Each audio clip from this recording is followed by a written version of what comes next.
веруваме дека со ова вклучување на некој начин ќе ги поттикнеме нашите гледачи да се зголеми бројот на крводарители, како што напоменавте, ќе ги најавиме крводарителските акции кои што се организираат периодов од страна на Црвениот крст, но исто така како ќе го започнеме ова вклучување со самото тоа што ќе напоменеме дека денеска е денот на самото основање на Црвениот крст на Македонија, кој всушност на овој ден е основан во 1945 година. Многу повеќе на оваа тема во продолжение слушаме од мојата денешна гостинка Александра Ристевски од Црвениот крст.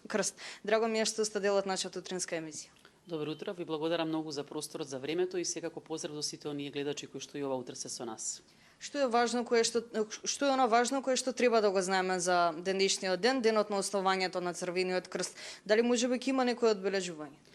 Како што спомена и сама, во далечната 45-та година се формираше нашата организација, иако можам да кажам дека имаме и некои информации кои што датираат веќе од 1910-та како првични активности кои што се реализирале на територија на нашата земја.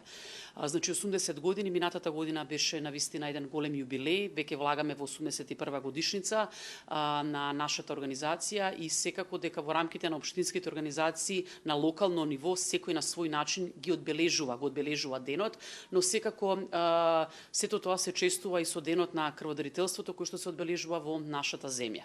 Можам да кажам во рамките на Црвен крст на Македонија дека, како што кажавме, 45-та сме формирани и сме членка на Меѓународната федерација на Црвениот крст и Црвена полумесечина, која што брои 191 земја, значи 191 национално друштво, сме дел од целата таа голема мрежа на организации, со што всушност сме најголемата мрежа во целиот свет. Во рамките на Црвен крст на Македонија постојат 33 локални организации, значи имаме најголемата мрежа и во нашата земја, броиме повеќе од 5000 волонтери, некаде повеќе од 20.000 членови кои што дават поддршка на секојдневните активности кои што ги реализираме. И сега честувањето е едно, прославата е едно, но тековните активности, календарските активности, но често пати и катастрофите и промените кои што се случуваат некако го менуваат текот на нашето работење и поставување на нашите приоритети. Но Црвен крст на Македонија на сите нивоа, во сите општински организации е многу активен во делот на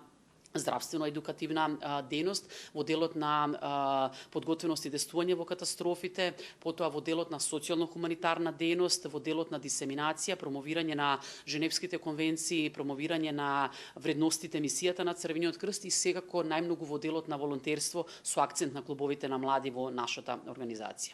И сега во делот на крводарителството, токму и денеска се одбележува денот на крводарувањата и Сабајле видов дека и колегите од Националното друштво имаат сумирано многу интересни бројки кои што се однесуваат за 2025 година, па еве да ги соопштиме на нашите гледачи, бидејќи тие всушност кои што ги имаат направено самите бројки. Беа реализирани 811 крводарски акции на територија на целата земја и беа собрани 61.778 крвни единици. Потребите во нашата земја се некаде околу 55.000, што значи дека се надминати бројките, што кажува дека желбата постои за дарување крв, дека луѓето се хумани, дека сакаат за да се задоволат сите оние потреби за да можат непречно да се одвиваат сите потребни интервенции медицински во нашата земја. Доделени се 1028 јубилејни признанија токму за уважување и за мотивација на овие крводарители, бидејќи тие се пример и потик како понатака треба да се продолжи, да ги инволвират и останатите да станат крводарители, да се приклучат во ова семејство на хуманисти би кажале, и направени се 36 врстнички едукации, значи промоција на крводарителството помеѓу најмладата популација, односно средношколците и универзитетската младина која што се потенцијални, да речам, крводарители кога ќе наполнат 18 години. Она што ме праша и самата, дека се дарува крв од 18 до 65 години, мажите може да даруваат крв на секој 3 месеци, здрави значи лица, додека пак жените на секој 4 месеци. Делуваме заедно со Институтот за трансфузиона медицина, значи тие се тие кои што ја собираат крвта и тие се тие кои што понатака ја преработуваат, за разлика од Црвен крст на Македонија, кој што од 53-та е задолжен за организирање на крводарските акции, за мотивирање на крводарителите и за доделување на овие признанија со што всушност ние нив ги уважуваме. Значи го пратиме календарот на крводарителските акции во целата земја, заедно со институтот кој што е направена, но овде во хуманитарниот дом Даре Џамбас може секој ден да се дарува крв од 8 до 15 часот. Другите денови се задолжени значи со самиот календар или пак директно да се дарува крвта во Институтот за трансфузиона медицина. Освен што може секој ден тука да се дарува крв во Даре Џамбас, дали можеби периодов има и други места каде што имаме крводарителски акции од отворен карактер? Така, тоа е тоа што го кажував баш во текот на годината се прави календар, точно се знае во кој град, во која институција, дали во некоја работна организација, дали во полициска станица, значи тоа е нешто што е зацртано од 1 јануари и се знае точно во текот на целата година колку такви значи ќе се реализираат. Еве како што кажав, минатата година се реализирани 811 акции и тој календар е достапен на страната на Црвен крст на Македонија и секако на страната за Институтот за трансфузионална медицина. И сега да се вратам на самиот почеток кога ме праша како ќе се одбележува и што е тоа што е акцентот на оваа 81 годишница од нашето формирање. Црвениот крст во делот на здравствена едукација и здравствено превентивни дејности доста работи на полето на првата помош, така да оваа година ќе организираме кампања која што се работи на полето на првата помош, подигнување на свеста на граѓаните на важноста за првата помош во секојдневниот живот, но секако и во работни организации. По таа причина по тој повел се извинувам, следниот вторник, значи 24 март на плоштадот Македонија од 11 часот до 13 часот ќе биде поставени тенди, шатори и ќе бидат поставени како бази каде што граѓаните ќе можат да практикуваат, да бидат првата помош, да добијат некои промотивни материјали, но секако и да се информираат малце повеќе за првата помош, да научат нешто, но и да се информираат кога може да ги поминат тие освежителните курсеви. Секако таму ќе биде присутна и националната единица за одговор при катастрофи, која што брои некаде околу 40 членови кои што се лекари, парамедици, професионалци, кои што навистина се одлично обучени во делот на првата помош, но и во делот на логистика, во делот на триажа и во случај на катастрофи како да одговори на целиот тој предизвик. Така да еве, нека биде ова отворена покана за граѓаните да дојдат, да се заинтересираат, да научат нешто малце повеќе, бидејќи како што се знае кога сте 18 годишен и кога сакате да полагате прва помош, се знае која е процедурата, но таа се заборава доколку не се практикува. Така да секој може да дојде, да се обучи, да ја повтори првата помош, за да биде подготвен кога ќе се случи некоја катастрофа да знае како треба да се реагира, бидејќи катастрофите се случуваат ненајавени, значи тие никој не ги повикува, туку кога ќе се десат, тогаш треба да бидеме подготвени да знаеме како да реагираме.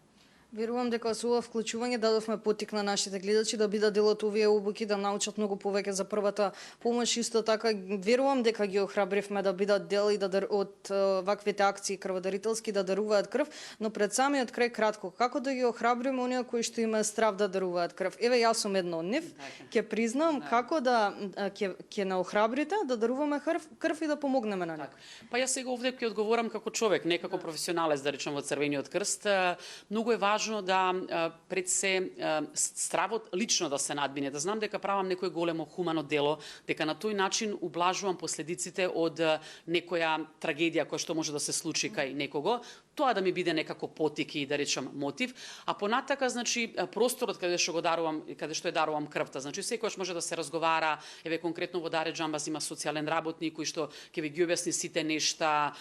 самата процедура не е болна бидејќи се работи само за убо до дигла, да речам како кога се вади крв, нели? А понатака целиот процес е многу безболен, значи трае десетина минути, разговарате со лицето, тие ве пратат, тука има лекар, нешто ако ви се случи, ако случајно ви се слоши, ретко се случува, но ако се случи, значи имаме екипа која што е подготвена да ви укаже помош, така да едноставно да ве носи една хумана мисла дека правам нешто благородно, дека правам нешто добро, а дека од друга страна правејќи нешто добро тој ден, па не знаете кого вие мотивирате, за кого вие ќе бидете потик, инспирација за да продолжи по вашиот пат. Ви благодарам многу што бевте дел од утринската емисија и што говоревме на оваа тема. И благодарам и на вас за просторот. Благодарам уште еднаш. Се надевам дека сите информации беа добро дојдени за нашите гледачи. Од тука ќе ве поздравам во последното вклучување на лице место и се разбира дека се гледаме утре во новото издание на Утринска на Телма со нови теми на терен.